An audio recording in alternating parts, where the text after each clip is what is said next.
글쓰기를 바꾸는 시간 글바시입니다. 현 성평등가족부가 1년 전 발표한 2024 청소년 매체 이용 실태 조사에 따르면 우리나라 청소년의 쇼폼 이용률은 94.2%에 달합니다. 특히 초등학생의 경우도 88.9%가 이미 쇼폼 콘텐츠에 깊숙이 노출되어 있는 것으로 나타났습니다. 단순히 스마트폰을 오래 본다는 현상을 넘어 우리가 주목해야 할 데이터는 따로 있습니다. 바로 정보를 처리하는 호흡이 짧아지고 있다는 점입니다. 15초 내외의 짧은 영상과 파편화된 정보에 익숙해지면서 긴 글을 읽어내는 인지적 인내심과 논리적 인과관계를 스스로 엮어내는 힘이 약화될 수 있다는 우려가 보고서 곳곳에 담겨 있습니다. 지식이 없어서가 아니라 사고의 호흡이 짧아져서 생기는 이른바 사고의 조기 종료 현상이 우리 아이들의 글쓰기에는 어떤 모습으로 투영되고 있을까요? 오늘은 이 객관적인 지표들을 바탕으로 현재 쇼폼의 홍수에서 사고력을 지킬 수 있는 우리 아이들의 글쓰기 방향도 함께 짚어보겠습니다. 보고서의 첫 페이지에는 말씀드린 것처럼 우리나라 초중고생 10명 중 9명 이상이 가장 많이 이용하는 매체가 바로 짧은 영상인 쇼폼이라고 합니다. 요즘 애들 다 보는 건데 어때요? 라고 생각하실 수 있지만 이게 무서운 이유가 있습니다. 단순히 영상 중독의 문제가 아니라 아이들의 생각하는 능력이 파괴되고 있기 때문입니다.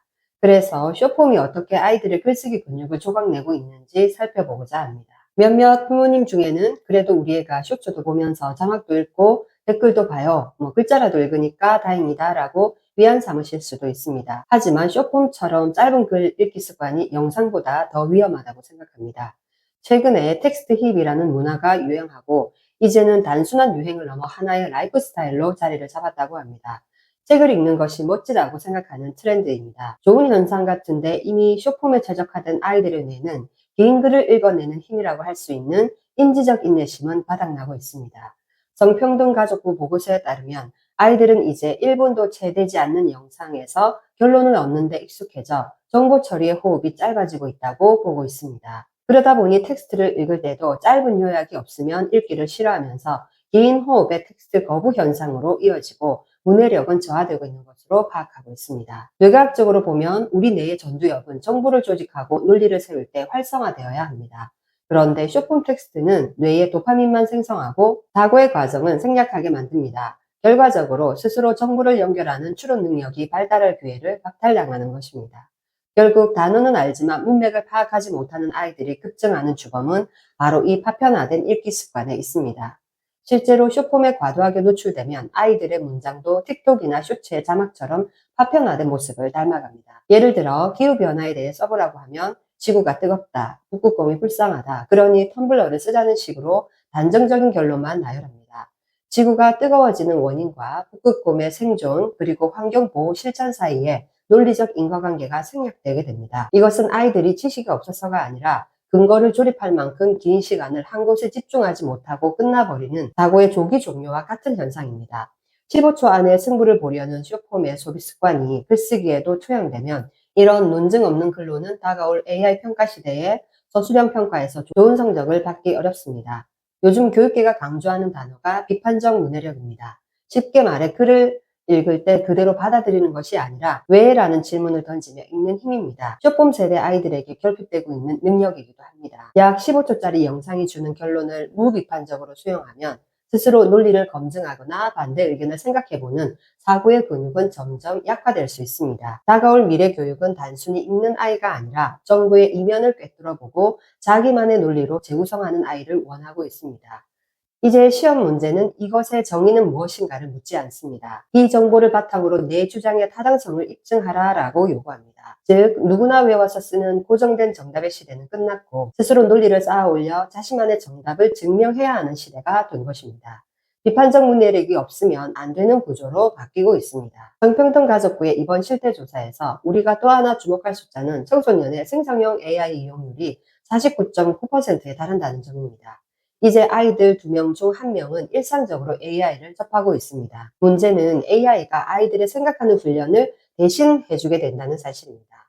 쇼폼에 익숙해진 아이들은 긴 글을 읽거나 논리를 세우는 과정을 힘들어합니다. 그러다 보니 학교 과제나 글쓰기를 마주했을 때 스스로 고민해서 문장을 쌓아 올리기보다는 AI가 만들어준 매끄러운 요약본을 편리하게 느낄 수 있습니다. AI는 결과물만 놓고 보면 그럴듯해 보일지 모릅니다. 하지만 스스로 인과관계를 엮고 타당성을 입증해보는 논증의 경험이 생략된 글쓰기는 아이의 사고력을 키우는데 아무런 도움이 되지 않습니다. 결국 AI에 의존해 만들어낸 뻔한 결과물들은 아이가 직접 머리를 싸매고 한 문장씩 연결하며 만드는 투박하지만 단단한 글과는 그 생각의 깊이에서 차이가 날 수밖에 없습니다. 도구는 편리해졌지만 정작 아이들이 스스로 생각의 근육을 키울 기회는 점점 사라지고 있는 셈입니다. 그렇다고 해서 무작정 스마트폰을 뺏을 수는 없는 노릇인데 생각의 근육을 키우려면 어떻게 해야 할지 걱정이 되실 겁니다. 아이들의 파편화된 사고를 바꾸기 위해서는 단순히 글을 많이 쓰게 하는 것이 아니라 중요한 것은 아이가 쓴 글에서 논리가 끊긴 지점을 스스로 발견할 수 있는 실력이 있어야 합니다. 쇼폼에 길들여진 아이들은 자신의 문장이 왜 논리적으로 빈약한지 스스로 깨닫기 어렵습니다. AI는 문법을 고쳐줄 수는 있지만 아이의 생각이 어디서 막혔는지, 어떤 감각으로 문장을 이어야 하는지 그 사고의 맥락은 스스로가 가져야 합니다. 핵심은 아이 스스로 자신의 논리적 빈틈을 발견하고 문장으로 메우는 힘을 갖게 하는 것입니다. 쇼폼을 보며 길들여진 파편적인 사고를 바꾸려면 단순히 글을 많이 쓰는 것이 아니라 한 문장과 다음 문장 사이에 논리적 연결고리를 직접 써놓는 훈련이 필요합니다. 이를 위해서 징검다리 문장 쓰기를 제안드립니다. 아이가 쓴 짧은 글에서 논리가 끊긴 지점을 찾아 그 사이에 들어갈 왜냐하면 혹은 예를 들어로 시작하는 문장을 딱 한 줄만 더 추가해보게 합니다. AI가 문법을 매끄럽게 고쳐주는 기능에 의존하는 대신 아이가 직접 자기 문장에 막힌 부분을 찾아내어 연결 문장을 채워 넣는 것입니다. 수박하고 부족해도 아이 스스로 논리의 징검다리를 놓는 것. 그래서 글 전체 맥락을 완성해가는 과정을 통해서 아이의 사고력을 키워 문장의 완성도를 만들 수 있어야 합니다. 이번 영상이 우리 아이 글쓰기 교육에 도움되셨다면 구독, 좋아요와 알림 설정 부탁드립니다. 감사합니다.